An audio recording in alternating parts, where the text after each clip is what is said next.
They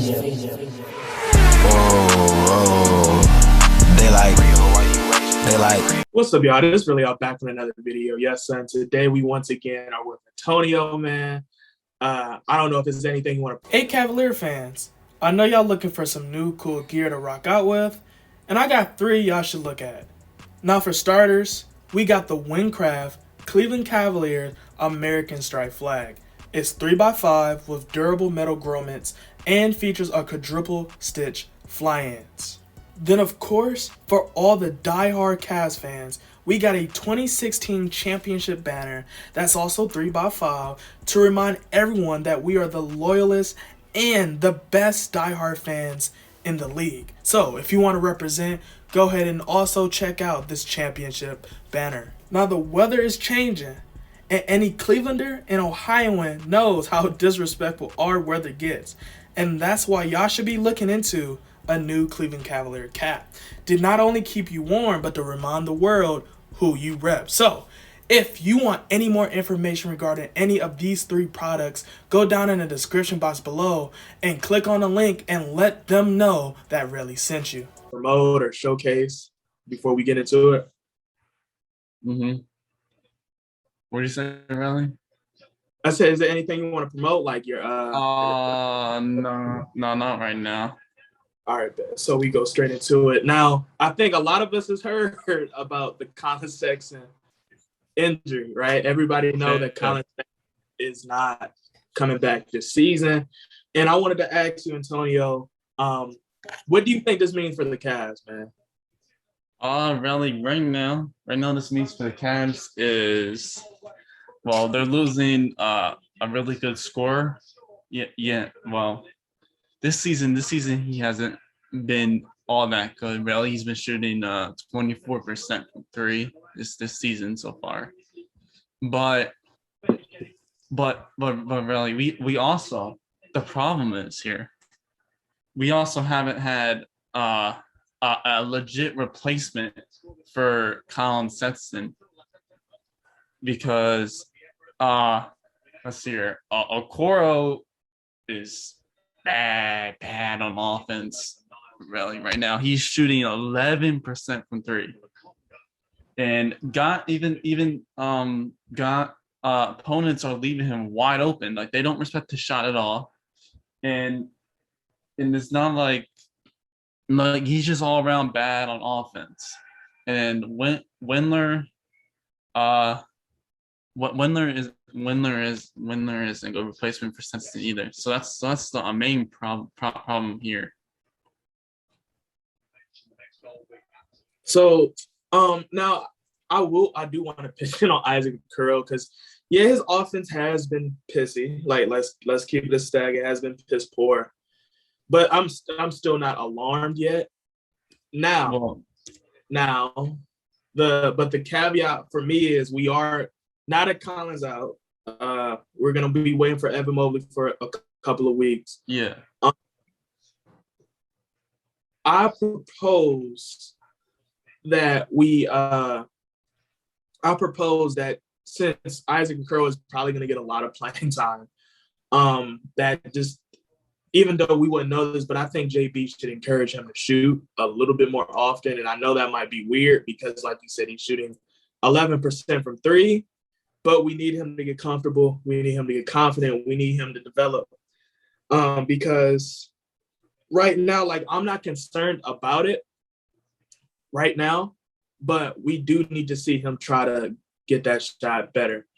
And I think the only way you can do that is by shooting that ball in the actual game. Because, like I said, I don't think he's going to be like Ben Simmons because he's already showed that he's confident enough to shoot the ball. But I don't want him to be like you said, a shooting liability. Like, because it has been times where players are literally stepping off of him to let him shoot the ball. They're confident in it. And I know mentally that probably gets them because it's like, man, that right there is a different type of defense where you can mentally get somebody out of their game. So, I do believe Isaac Okoro should just shoot that a little bit more, get a little bit confident, and just, because he probably just got to see it fall. And I wanted to actually show on the subject of Isaac Okoro and Collin Sexton. Well, really more so Collin Sexton, right? Since he's hurt, since he's out for the rest of the season, and this will be his contract year, right? This offseason, right?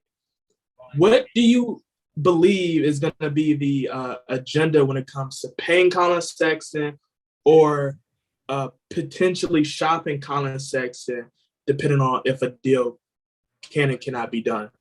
Well, really, right now, I don't think he'll be getting that big contract he was supposed to get. And then also, really, I know people think he's gonna like stay, but I'm not. But honestly, I'm not sold on him staying past. I'm not sold on him staying right now. Right now, really, I think he's gone.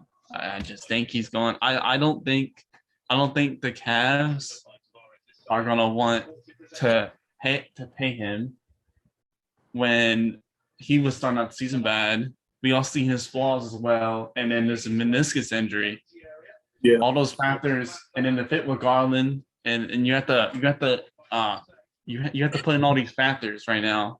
I just don't, unless Sexton is willing to come off the bench and maybe take a 6-man role. I don't see him coming back. I don't see him coming back. I just don't. And on the subject of 6-man too, because someone just recently called me and messaged me too on my channel, was like, hey, do you think Collin Sexton can take or will be willing to take a 6-man role? And honestly, I don't believe that would happen, but I want to know, what do you think? You think Collin Sexton will take a 6-man role, 6-man money to stay on the Cavs, or you think that's just well, really, he's kind of gonna have to take less money, because when meniscus tears, teams aren't gonna want to pay him big money. So maybe he's willing to take a less. Maybe he's willing to take maybe he's willing to take a 6-man contract, 6-man role, and then maybe we work something out then. But then again, because he is 22 years old, though. You get upset, like he's still young, and he might be thinking I've been the top scorer on the Cavs. Exactly. They were trash. I deserve this. I deserve to get paid. I deserve to get paid like it. So it's a tough situation. And those are the reasons why I don't see him staying. That's just me. Right. Because I don't necessarily, like, I know a lot of people say it, and I get intrigued when people say Collin Sexton should take that 6-man role, bench role, take 6-man money, but I just don't think that's realistic when, like you said, Collin Sexton for the most part has been the number one option when we didn't have anything presented to us. Yeah. He's been consistent. Typically, this is his first legitimate injury, and I feel like in his mind, he believes that shouldn't hold him back for having to compromise for less money. You get what I'm saying? So, and then remember, Relly, these are the reasons why the Cavs chose not to give him that big contract. I know people were complaining about that, but really, let's say they did pay him that big contract, and he just tore his meniscus, and he has all these flaws. You're paying the guy big money with a meniscus tear, with him doing bad start the season, and a lot of question marks around him with the fit in Garland. That's just not a smart decision. Yeah, because honestly, let's be real, if you want to talk about like why they were skeptical about giving him that money, it really wasn't because of his health. It had nothing to do with his health. It was really about how they feel like he's been developing since he's been drafted. And I've always told people that, and people thought I was just being a hater, but it's like when you really genuinely watch these games, right? And you watched them when he came in the league to now, you haven't really seen any pure progression from him. Yes, you can argue and say he averages more assists, but when you look at how he got those assists, you can't necessarily say he's a better passer. Right now, And I know this is where you get in a whole nother conversation because you say, how do you grade assists? And it's kind of hard because, you want to go off stats, but then you tell people you got to go off the eye test. And it's kind of hard to say which one you should go. Really, if we're going,